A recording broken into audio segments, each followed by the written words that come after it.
जी बिल्कुलु असां हिन वक़्तु मौजूदु आहियूं दादू बार में, जिते असां दादू जे वकीलनि सां ॻाल्हि ॿोल कंदासीं त दादू ज़िले जे अंदरि जेका पुलिस मुक़ाबला करे पई उहे छा सही आहिनि या ग़लति आहिनि। नादिर जमाली वारे वाक़े ते बि हिननि सां ॻाल्हि ॿोल कंदासीं।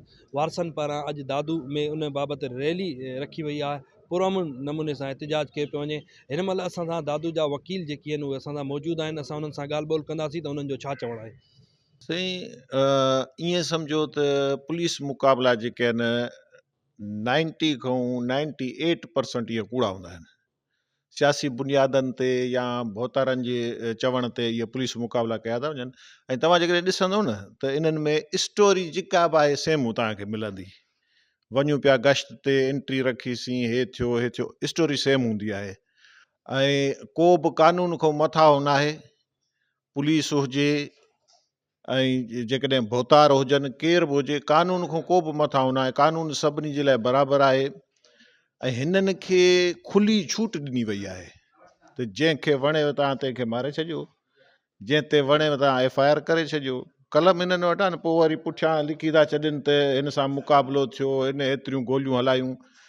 असांजे वटि जेको आहे सो आइन में आहे, कॉन्स्टिट्यूशनल राइट आहे, life and liberty of the every person is a constitutional right. आइनी हक़ आहे हर माण्हू जी खे आज़ादीअ जो, इज़हार आज़ादी जो बि हक़ आहे हर माण्हू खे। पर हिते जेको आहे सो असां ईअं सम्झो त क़ैद कया विया आहियूं ऐं असांजे मथां जेको आहे इहे सभु शयूं मढ़ियूं वियूं आहिनि। इहे जेके पुलिस जा मुक़ाबला आहिनि इहे सभु तक़रीबन इहे कूड़ा हूंदा आहिनि पुलिस जा मुक़ाबला। ऐं तव्हां पुलिस जे मुक़ाबलनि में ॾिसंदो अक्सर करे इहे पुलिस जे मुक़ाबलनि में गोॾनि में ई गोलियूं लॻल हूंदियूं आहिनि, टंग में गोली लॻल हूंदी आहे।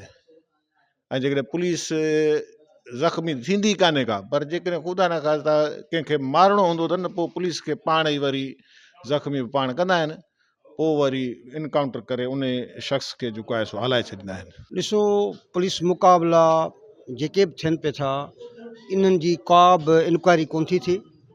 इन्हनि ते को बि चीफ जस्टिस साहिबु एक्शन नथो वठे, छाकाणि त हीअ जेके मुक़ाबला ॼाणाए विया आहिनि उहे तक़रीबन 99% कूड़ा जुर्तू हथ ठोकिया इहे मुक़ाबला ॼाणाए विया आहिनि। छाकाणि त जेकॾहिं इहे मुक़ाबला कूड़ा न हुजनि हा, सचा हुजनि हा, त अॼु ॾींहं ताईं 353 में कूड़नि मुक़ाबलनि में कंहिंखे बि सज़ा न आई आहे। घटि माण्हुनि खे सज़ा आई आहे, तमामु घटि माण्हुनि खे। छाकाणि इन्हनि मुक़ाबलनि में इहो थींदो आहे त पुलिस जी गाॾी खे को बि रहड़ बि न ईंदो आहे, पुलिस की गाॾी खे हिकिड़ी गोली बि न लॻंदी आहे, न को पुलिस वारो को इंजर्ड थींदो आहे। सदाईं इहे माण्हू हाफ फ्राए ऐं फुल फ्राए जहिड़ा धपारा लफ़्ज़ हिन समाज में उहे माण्हू इस्तेमालु कनि पिया था जेके पढ़ियल लिखियल आहिनि, जेके CSP ऑफिसर आहिनि, जेके फीडर सर्विस जा इम्तिहान पास करे अचनि था, उहे इहे लफ़्ज़ इस्तेमालु कनि था त हाफ फ्राए फुल फ्राए। तंहिंजे करे मां सम्झां थो त असांजे समाज में अहिड़नि शयुनि खे कर्टेल करण लाइ, अहिड़नि शयुनि खां जान छॾाइण लाइ अदलिया खे पंहिंजो रोल अदा करिणो पवंदो। अदलिया उहा इंक्वायरी कराइणी पवंदी, अदलिया खे जुडिशल इंक्वायरी जॾहिं थींदी त इहे सभु सच ऐं कूड़ ज़ाहिर थी पवंदो। हीअ नादिर जमाली सभिनी दुनिया खे, सॼी दुनिया खे ख़बर आहे, दोस्तनि खे ख़बर आहे त हू इंतिहाई हिकिड़ो मुअज़्ज़ज़ माण्हू, पंहिंजी जमाली कम्यूनिटी जो चङो मुड़ुसु, जंहिं जमाली कम्यूनिटी लाइ कमु कयो। ऐं उनखां अलावा हुन बोर्ड वारे मामलनि में, माण्हुनि में, ग़रीब माण्हुनि में, मिसकिननि माण्हुनि में उन्हनि खे इमदादूं ॾिनियूं। ऐं इन SP साहिब सां गॾु हुन जूं तस्वीरूं आहिनि त जेकॾहिं उहो एॾो ॾोहारी माण्हू हो त तव्हां सां गॾु कीअं वेठो हो, तव्हां सां गॾु छाजे लाइ वेठो हुयो, इहे सुवाल थियनि था। त हिन मुक़ाबले खे जेकॾहिं कूड़ो न करार ॾिनो वियो ऐं हिन जी FIR पुलिस वारनि जे ख़िलाफ़ु न कटी वई त मां सम्झां थो त हीउ समाज अञा बि अनारकी ॾे वेंदो, अञा बि असां बदतरीन ज़िंदगी गुज़ारींदासीं। पुलिस जेके बि हिते मुक़ाबला करे थी सभु जुड़तू थी करे, जेके कोर्ट मां आज़ादु थी था वञनि ऐं कोर्ट में कूड़ा मुक़ाबला थी था वञनि। ऐं पुलिस खे को चवण वारो कोन्हे, लगाम को ॾियण वारो कोन्हे। ऐं रब जा एहसान, रफ़ीक साहब हिन स्टैंड वरितो आहे नादिर जमाली वारे केस में। इंशाअल्लाह ताला हिन में इंसाफ़ थींदो ऐं सभिनि पूरे शहर जूं अखियूं रफ़ीक साहब ॾे आहिनि। छो जो असांजो निमाईंदो आहे, पढ़ियल लिखियल आहे, ऐं नादिर जमाली जो इहो कीस कयो अथनि, इहो घुराए हुनखे मारियो वियो आहे। इहो को जुर्त हू न धाड़ियल हो, न फोरू हो, न वांटेड हो, न हुन ते का FIR हुई। हू हिकु एजुकेटेड माण्हू हुयो, पंहिंजे क़ौम जो सरदार हुयो, पंहिंजी क़ौम जो उथियल वेठल माण्हू हुयो, ऐं हुनजो वरी असां रुगो डिग्रेड हुनखे इन जे करे था कयूं जो हुननि जा असां ॾोह था ॾिसूं। अदा ॾिसो ई को नई ॻाल्हि कोन्हे का। दादू में इरफान समय जे टाइम ते हिननि हिकिड़ो फैसलाबाद जो रवासी हो, उनखे खणी ऐं हिनखे फुल फ्राए कयो हिते, जंहिंजी मां ऑनरेबल मैजिस्ट्रेट साहब वटि 190 जी एप्लीकेशन ॾिनी त सर हीउ माण्हू जेको हिते मारियो अथनि, हिनजी बदनीयती पुलिस इहा आहे त लावारिस करे रखियो अथनि।